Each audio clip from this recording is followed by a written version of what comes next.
gentlemen. Thanks for joining us live on BuzzRadio.net. I have Mr. Michael Del Pizzo, singer for Sunflower Dead, Los Angeles-based band. Michael, how are you? Good. How you doing, Steve? I'm good, man. Been wanting to do this interview for a long time. Been going to a few shows here and there, seeing you guys. Very amazed at all the music you guys are putting out. You guys put on a hell of a live show. First off, I'd just like to introduce you and let's get everybody filled in on who Sunflower Dead is. Who Sunflower Dead is? Well, Sunflower Dead is pretty much me. I'm the only person that matters. The rest of the band doesn't matter. So let's just talk about me. Okay. No, seriously, Sunflower Dead is me on vocals, accordion, and piano. And then you have Jabu on guitars, and he does background vocals. You have Jamie Tesser, who was from the band Droid, on guitar. You have Louis Gascon, who played with Buckethead on bass, and Jimmy Schultz, who plays with everybody on drums. The drum whore, yes. Very cool guy. Yes. In fact, I've met all the guys. They're really cool. Yeah, everybody's killer. And I heard you mention accordion. Yes. Now, when Jimmy first told me about the accordion, I was like, what? But it works, man. I mean, especially live, to see that, it's really cool. What made you add that feature to the band? It's just something I've been doing for a long time, and I used to do it in another band I was in called To a Creeper, and when we sat down with Jamie to start this band up, he was like, dude, I want you to play the accordion in this band, and I was like, all right, no worries. So I picked it up, added it to a few songs, wrote some things on it, and it just works. You know, it's so visual, and it's so creepy sounding and looking, it just works perfect with us. Yeah, it is. It does add a visual effect to the live show. You want to tell me about... I mean, a lot of people haven't seen you, but I know you guys just came from a tour, Mm-hmm. and exposed a lot of people to your, what you guys do on stage, your theatrical view and all that. Do you want to let everybody know where you came up with that? If they don't know what I'm talking about, I'm talking about the makeup and the theatrical view basically came from the idea that none of us, and luckily no one in the band, wanted to go out there and just be another generic band with a bunch of guys either trying to look like scenesters or trying to look like guys in jeans and T-shirts. We wanted to really entertain people. So that's what we did. We came up with this kind of look. It was kind of a tight look, but also creepy. And it just kind of flowed, and we all vibed off of it and, kept having ideas, and it naturally grew over time into what it is now. It does have a horror feel to it. I think it's really cool. Mm-hmm. Now, does that tie into how you write your lyrics or what your lyrics about? No, my lyrics are about more personal experiences. Actually, the name and the look really came from a short story I was writing called Sunflower Dead. And I was just kind of writing this, and that's how we got the band name. I told the guys about it, and they're like, "Oh, that's a pretty cool band name." And I said, "Well, that's cool. Do you want to go with the story of this also?" And they're like, "Yeah, let's do it. And let's do the look and whatnot." But lyrically, it doesn't really have anything to do with what the songs are about. Okay. I noticed when I first heard that all this was going to take place, nobody knew anything. Everything was just like silent, and then just bam, one day everything just hit the net and just hit everywhere. Is that something that you guys planned from the get-go, just to keep everything silent and then just blast it off? Totally, yeah. There's no point in saturating right now. Things get out there so quick that we just decided to take that secret route and make sure it was as top-notch as we can make it, and then put it out there and hit the ground running. Because too many people, nowadays you just don't have time to pretty much grow that much in front of people. You have to come out swinging. Right. So that's what we did. You did, man. I mean, I used to do searches for you before you guys came out, nothing. And then the day everything came out, I mean, you do a Google search and you guys are all over the place, man. I mean, seriously. Yeah, man, yeah. So let's get to the tour. You guys just finished up a tour? Yeah, we just finished up a couple weeks in the Midwest with the bands Hurt and Smile Empty Soul and a whole slew of other great bands we met. And it was a great time for us. It was this band's cherry poppin' tour, so, we learned a lot, and it was very successful. We were shocked because, to be honest, when you look like a bunch of zombies walking around the club, with black contacts, and people are, and they don't know who you are, people are kind of looking at you like, what's going on with this? But as soon as we actually hit the stage, we were winning the people over, and it was great. Signed so many autographs, met so many great people, and just so much fun. I can't wait to get back out on the road. That's cool. You know what?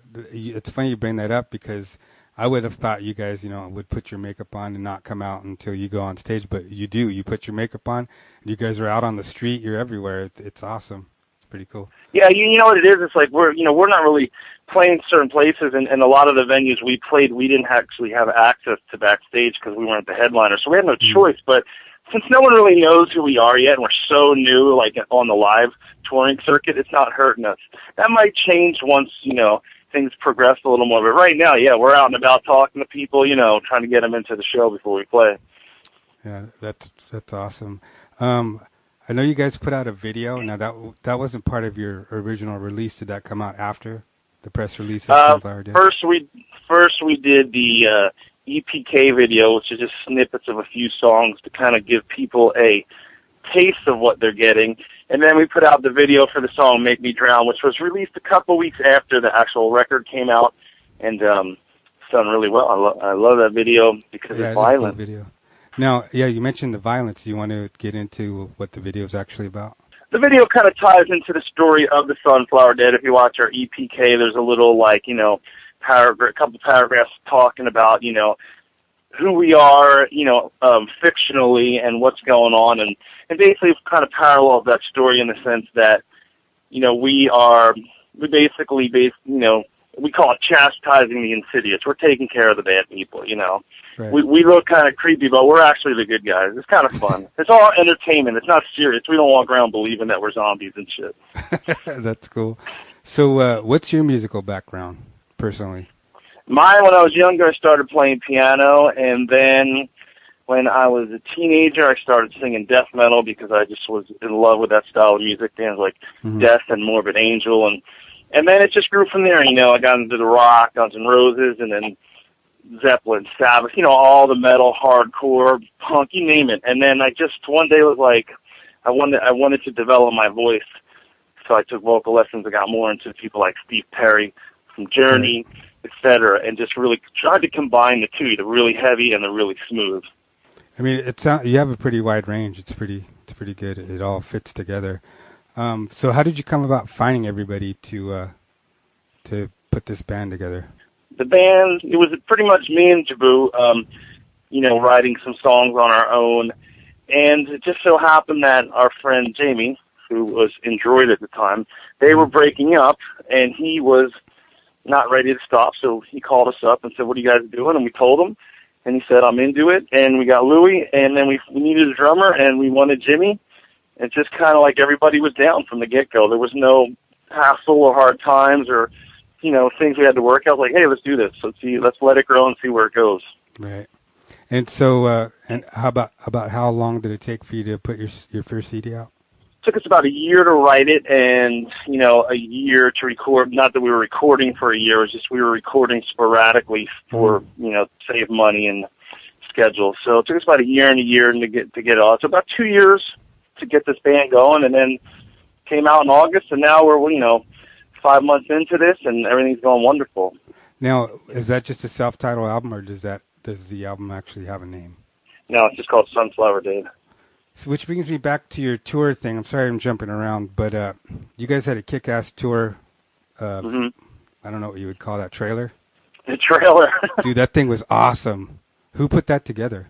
That is all Mr. Jamie Tessere, our guitar player. That's all him. I can't take any credit for it. He kind of did that as a gift to all of us. He said, "I got a surprise for you guys." And the week before we went on tour, there it was. We were just as shocked as everybody else. Kind of like a beautiful eyesore, I guess. I don't know. It's just really, it pretty much does steal our equipment, but it worked great because, nobody stole our equipment yet. We got insurance anyway, and worked great. We were sitting in like a Panera Bread, and I don't even know what state we're in, and these little girls saw, and they Googled us on Facebook, and then they asked for our autographs, and actually getting us some notoriety. So it worked out pretty good. That's very cool. Can you believe the technology nowadays? You can just see something and Google it on your phone and get all the information you need right there. That's it. That's which is exactly why we waited to put this band out and kept it secret, because if something came out before it was ready, it's out there so quick. It just ruins things for people. So it had to be ready. That's exactly why we waited. It seems like you guys have some pretty good PR, right? Yeah. because you guys are everywhere. Yeah. You know, we luckily we hooked up with Adrenaline PR, and they have been doing a great job with us, and we look forward to continuing with them. Yeah, I mean, it's working, whatever they're doing. But I was going to ask you, so you guys planning anything? What's Sunflower Dead working on now? Right now, we are just rehearsing and getting ready to announce our U.S. tour coming up in January all the way through February. It's going to be a full U.S. tour. I can't tell you what band's going to be with, and I can just tell you that we're just about ready to announce it. We're just waiting on the headliner to say, give us the okay, and then we're good to go. So we're coming to all the major markets in the U.S. and right in the beginning of the year. So it's going to be awesome. Can't wait. Oh, man. Nice long tour. I hope there's an L.A. show or something close. You know what? There's going to be. There's going to be.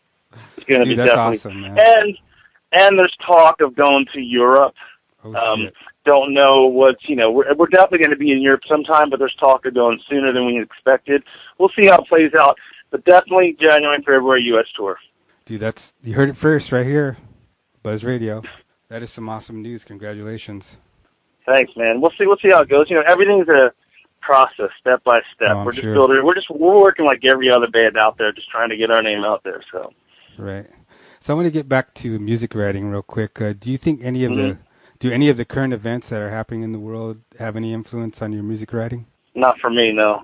No, definitely not. No, it's just everything is definitely musically and lyrically for me very personal. So I don't do any reflections on any current events or etc. So it's definitely not my thing. So just keep the politics out. Keep the politics out, keep the religion out, keep that kind of stuff. It's not really my cup of tea. It's very intense subject matter, and a lot of artists do very well with it. But for me, it's always been more about getting out that personal anguish, demons, feelings, whatever's going on. Right. So you just got back from your tour not too long ago. Is that going to have any influence on writing new material? Anything crazy happen? No, almost like if we went out there and saw what worked and what didn't work. To be honest, everything pretty much worked. So no, it wasn't like we're like, oh, maybe we should switch this up.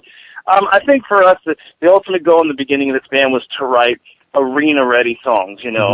Especially for me, with the big vocal hooks and swooping vocals and I think we're just going to continue down that path for the next record, even though we're way far off from even having to sit down and write it. We're just going to, really write songs and be a band that's meant to be in an arena, that puts on a show, that entertains people so they can have a good time. It's definitely entertaining. I mean, you guys do put on a good visual on stage. Cool. Hell yeah. That's what it's all about. I mean, why go to a show and be bored, I think a lot of people are going to shows and being bored. Yeah, that's not what we're trying to do. We're trying to let people have fun. Right. So in a creepy way. I wanted to ask you, who did the cover art for the Sunflower Dead CD album? The picture was taken by Steph Fowler, who is our bass player's wife, and she's an amazing photographer. And actually, that was the first time that we ever put on the makeup. In fact, before we took those photos from that first photo shoot, none of us knew what we were going to look like at all. We just told our makeup artist, hey, why don't you try this? And that's how we looked. And we were like, okay, cool, that works. The logo was done by a kid who was friends with our engineer, because both Christian from Fear Factory, Christian Oldie Wilders, he produced our record, and Jeremy Blair mixed and edited our record. They knew somebody that was an artist, and he heard a couple songs, and he actually drew that logo for us. And then we had it touched up by Eric from Inspired One Arts, who's incredible, and he just kind of made it all mesh together really perfect. It's an awesome cover, dude. I love that. Hell yeah. How long have you guys been together? Total? We've been working on the band for 2 years. The record's been out for 4 or 5 months. I mean, we've been together. I mean, I guess 2 years, but not really, because it's not like we've been out playing for 2 years. We've just been hiding away and chiseling away at this. So have you seen your makeup evolve since the beginning? I know that when we were on stage some different nights, Jamie was writing different things on his face. I think one night he wrote, fuck my life on his head. Oh, shit. Because So, I think, it's not, we're not in a box. We can have fun with it. It's going to evolve. It's going to change. People shouldn't expect to see the same thing all the time. We're going to play with it a lot. So far, I've been pretty much the same. I change outfits a lot. Do my little Axl Rose thing, change my outfits. But besides that, it's going to go somewhere.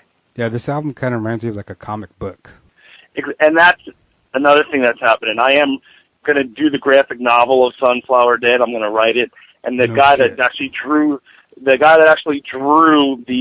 vinyl, the limited edition vinyl cover work, Monster Man, I think he's going to illustrate it for me. And then we're going to start putting out chapters of the story of Sunflower Dead. Holy crap, that's cool. Yeah, so that'll be coming in the new year. I can't tell you when because that's going to be a whole thing that I have to sit down and work on with him. But that's definitely going to be coming because that was the initial idea. It really was a short story, and I was like, well, I'll just make it a graphic novel. And then I know the first chapter is just about done, so it needs to be illustrated and put together, et cetera. So, dude, that is so cool. It's going to be cool. I mean, the band was really set up to not just be a band. It's really set up. I mean, there's lots of things we're going to do with this, but in its right time and place. We're not going to just start pushing all this stuff out. We're going to let it grow. So far, so good. That's awesome, man. So is it true that Jimmy can't tie a tie? Yes. Who told you that? Who told you that? I saw it on a post or something. I forget what. Every night he would give Jabu his time, like, can you please tie this for me? He finally got smart and was like, I'll just leave it when I take it off tied and just flip it over my head. Right. But yeah, every single night he'd have Jabu tie to tie. That is so funny. Yeah. So what do you guys like to do on your off time? It's a normal day for you guys. We're all kind of different. We're very individualistic people, and we lead very different lives. Me, I like to hide away. You'll rarely see me out. I like to spend time with my girlfriend, with my family. But everyone else is totally different. So I can't, I don't really comment. Jimmy's always playing in somebody's band. I know, dude. That guy's phenomenal. He's just a really great guy. I mean, I give him a lot. Oh, he's so much fun. Yeah. He's a really good guy. Yep. Yeah, when I saw you guys play the Viper Room, I don't remember how long ago, a few months ago. Mm-hmm. That was a pretty good show. What did you think about that catwalk they had in the front there? Or not catwalk, but what is that? It was a catwalk, and thank fucking God they had it, because if they didn't, we didn't fit on that stage, and I had to spend most of my time on the catwalk. Yeah, that place is just too small for me. I mean, we're all big dudes, so it's like, we're not wearing skinny jeans, you know what I'm saying? So it was, thank God that thing was there. I know, I saw you putting your stuff, out, but I thought it was cool that you used it, though. You actually went all the way out, and that was pretty dope. Yeah, I'm going to use anything that's given to me, man. If I can hang from the ceiling, if I can do flips of it, whatever I can use, I'm going to use. And it's just, the bigger the stage for me, the better. Right. So what was one of your favorite venues that you played at on your last tour? Bar none, the Machine Shop in Flint, Michigan was the best. And why is that? It just was it was the one club where I've ever been in the country that was set up for music. It was tied in with the local radio station, which I think was 101.5 Banana in Flint, and they all worked together. It was just bitchin' the way it looked, the way it was designed, and there was so much support. The place was packed from the opening band on. So by the time we played, it was practically sold out, and it was just the people were great, the club owners were great. Top notch. Loved it. The Machine Shop. That is so cool, dude. Because a lot of the clubs we go to nowadays, it's like they barely get full. They see the band they want to see and they leave. It's nice to know that there's something out there. People, just fill it up the whole night. Yeah, it's a shame because California, even though it has especially Southern California, has a lot of great stages to play. It doesn't have a lot of great support from radio or from the people. But you go to some of these other places where there's a lot of great support. The stages aren't so hot, but the Machine Shop, the place, the whole club, the stage, everything was top notch, and the support was incredible. You bring up an interesting subject. There is no really good rock station in Southern California, or at least LA area, Orange County. Yeah, there isn't. Ever since, not that KNEC was the best, but at least they promote a lot. and Mhm. there was something to listen to. Now there's nothing. Yeah, it's funny. When I grew up, I never listened to the radio anyway. I always found my bands through magazines or, Mhm. see what was going on in shows. So for me, it doesn't really affect me. I listen to rock and metal, and I just go find the bands. And I think that's how, like, most metal fans do it. I know some people, they get bummed. They're like, well, there's no radio to play this stuff. But, when there is that, when the rock and metal bands do get on the radio, then people get mad, and they're like, oh, well, they're sellouts, or well, this True. is the radio bullshit. I want it underground. So you can't have it both ways. So it doesn't bother. If there's no radio, it doesn't matter. It doesn't really affect what I'm doing. It's just when there is radio stations that are playing it, like they're playing us, I love it. It just helps us out. But Right. my life is not based off of that. Right. Well, then you're living in the right place. Yeah, exactly. Yeah, because there'll be no support here. So do you guys have any shows coming up, or is it everything? No, we're not going to play until we leave on tour. Okay, cool. Yeah, that's it. That's and I can't really tell you when that starts, even though I know the first date. Nah, that's cool. I'm sure you'll announce it, and we'll share it with everybody. Mhm. So what do you foresee the future of Sunflower Dead? What do you see happening? I think for the next year, it's going to be a lot of touring all over the place. A lot of touring. Building the foundation. Since we weren't playing before the record came out, we have a lot of just foundation work to do to get the name out. And that's what I think. And then if we're lucky, one of our songs will break, which I think we have the potential to do. And then, just build it up so when we put out that second record, it really can make an impact. And do you have a set date for a second record, or is that too far out? Way too far out. Yeah, well, it's just like we just did the first tour, so we got a long time before even though we are writing, some of us, and come up with ideas, we're not really thinking about like the second record. This one really can get a lot of work out of this one, so we're gonna really push it for a while. You don't really see a lot of bands that are just starting out make a vinyl record, which I think is freaking awesome, and I do want to grab one of those copies. But whose idea was it to come out with a vinyl album? Probably when our marketing person said, what are you guys going to sell as a pre-sale item to make people want to buy your record? We were like, I don't know. And I think Jamie said, well, let's do vinyl. And I was like, vinyl's killer. But then we're like, but we needed it to be special. So that's when we went and got Monster Man to do the special limited edition artwork. And yeah, probably Jamie. He comes up with a lot of great ideas. That's awesome. And it's not just a black vinyl album. Isn't it different colors? Yeah, I think each actual piece of vinyl is a different color. I know mine because I took one.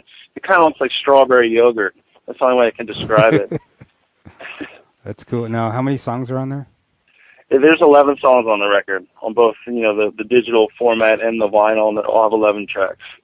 And they can pick that up on your website, correct? Sunflowerdead.com? Yeah, everything can be picked up on the website, off the Facebook. Yep. That's pretty cool. It's a store on both sites. It comes with a digital download, too? Yep. That's pretty dope. I think a lot more. I wish, I know vinyl's out there, and you can probably find more vinyl than you could, like, say, 5 years ago, but I'd like to see an insurgence of vinyl and just bring it all back. I love it. Vinyl's been coming up in sales and stuff. It keeps going up every year, and I think it's because it's the coolest, most tangible thing you can have as far as music. It's just there's something so badass about it, and it supersedes like what age group you're born in. Like even if you were born in the digital era of music, there's something cool about a vinyl, and it sounds great. Exactly. I know when I was a kid, man, all the albums I had, the Kiss albums and all the rock albums, it's like you're holding this thing and you're looking at it, as you're listening to music, and there's like, you don't get that same feeling, with a CD case or jewel case or whatever. It's just a different feeling. Yeah, there's something different about holding a vinyl and seeing the album artwork real big and flipping it over and looking at the band's pictures all big. It's just, so I actually missed it. I wish there were still, I know there's still mom and pop vinyl stores, but I wish there were still like big stores that sold any kind of music, but especially vinyl. I remember as a kid going to a store called Licorice Pizza. I don't know if you remember those. Mm-hmm. But they sold nothing but vinyl and cassette. But, man, you can go through there and thumb through thousands of records, dude. It was amazing. I'm sad the record store is gone. You're what? I'm just sad that the whole record store theme is gone. Like Tower Records, it's gone. I mean, it was just a cool thing to do. Go to a record store, buy some records, listen to some music. It's gone. It's just. I'll tell you what. About 6 months ago, I was in Florida, and I was in a mall, and they had an FYE because there's still nice. some of those across the country, and it was so exciting to walk in and just look at it. It was like being in 1996, where right. there was CD listening stations and posters and T-shirts and all the CDs and everything you could want, And I was like, Right. it just made me like miss that time because all of us that actually grew up, in that era were like, we were always at the music store, just Exactly, looking dude. for something. Always. Now, different story. Now it's like, you don't have to leave the house. You can go on iTunes or whatever and buy whatever you want. I just said to Jabut tonight, he was talking about getting a record. He's like, I want to get a record. I was like, why don't you just get it on iTunes on your phone? He just looks at me and goes, I don't do that shit. I was like, all right, there we go. There we go. So he goes out and buys CDs? Yeah, I do too, actually. I kind of stopped. I had so many flying around my car. I was like, these things are getting destroyed. I'm too lazy to put them back in the CD case. I mean, I got to go digital here. Or get vinyl and keep them at home, Yeah, exactly. And then cassettes. I mean, cassettes were around for a long time. I still find some here and there. Yeah, here and there, but they sound like shit. They do, because they stretch sound out. Like S. Okay, so covered the tour. Do you play any other? You said you play piano and the accordion, correct? Is that all you? Yeah. Mm-hmm. Yeah, my main thing is I'm a vocalist, and then I do the piano, of course, which is something that, even though I know the one show you came, we brought it out. It's something that right now we're not gonna bring out because, well, it just takes too much time. Right. And it's something we're gonna save for bigger shows right now. Dude, the CD release show was just a kick in the ass. That was like one of my favorite shows I've ever been to. Hell yeah. That place went off. It was a great time, from the go dancers to the belly dancers, and then just and it was like 1,000 degrees. Our makeup stayed on anyway, God, yeah. So that was pretty cool. And I didn't fall off the stage, so that was good because our first show.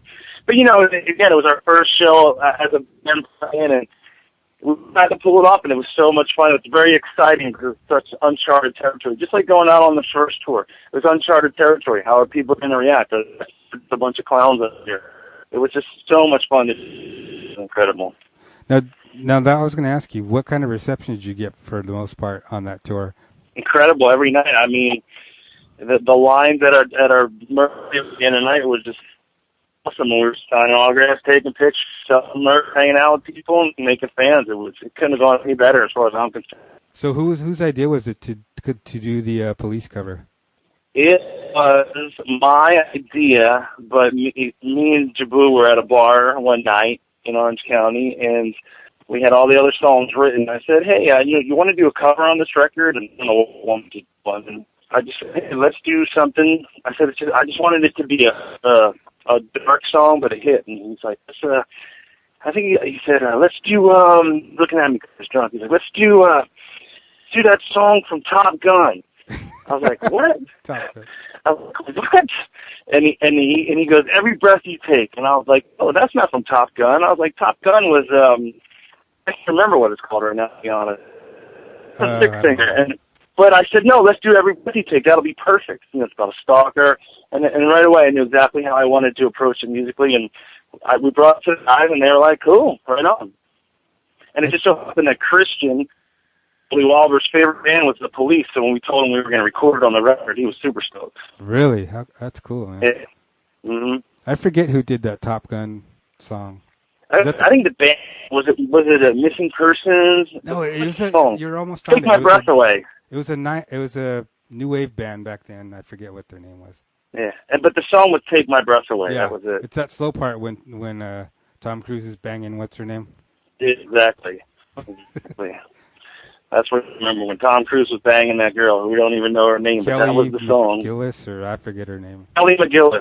There you go. Something like that. Dude, that's some trivia that we didn't really need. Good movie back then. That was really good. It still holds up.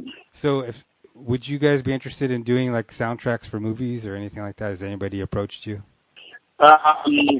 like a song soundtrack or like the score of a movie? Which No, no, one? just like a soundtrack.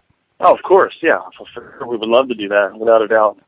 What type Yeah, of? anything. There's really not much off limits to us. Yeah, we're open to all that. There's not much that's off limits to us at all. If you could see any movie that you would do for a soundtrack, and you had your choice, what kind of genre of movie would it be? Sci-fi, horror? I want to be a movie that sells the most tickets, so my people can hear my song. Twilight. I don't really care what genre it is. I just want the most amount of people to hear it.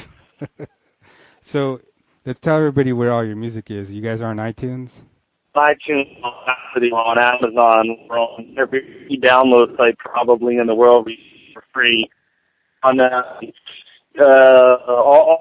every time in the world, you can find it. Legal and illegal, I'm sure. That's awesome. And they can also get a lot of your, or they can actually buy your music off your website, correct? Sunflowerdead.com. Get them on my Facebook, Facebook.com/Sunflower.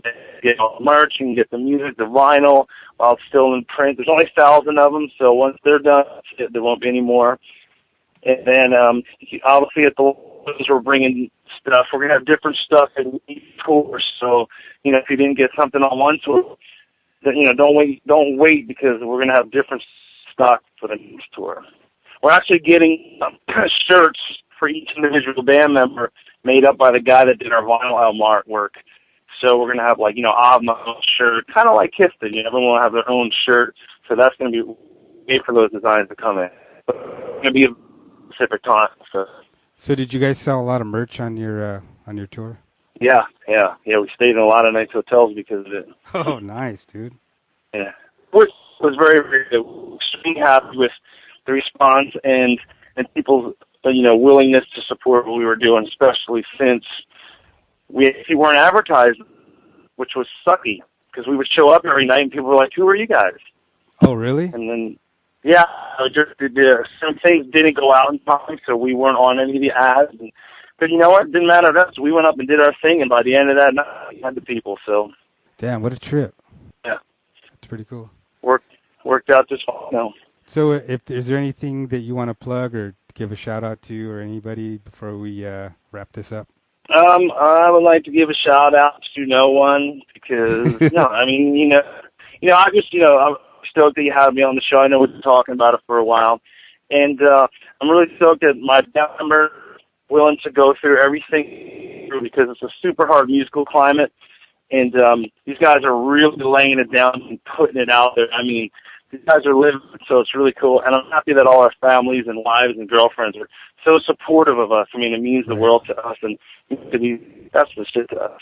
Well, dude, I thank you for coming on, and I wish you guys all the luck, and I can't wait to see you guys live again. We're looking forward to hearing this tour news. It's going to be some big news. All right, thanks. And we'll talk to you soon, and thanks for joining us for tonight's interview on BuzzRadio.net. Later. This confrontation between our sides exists because you see with blind eyes.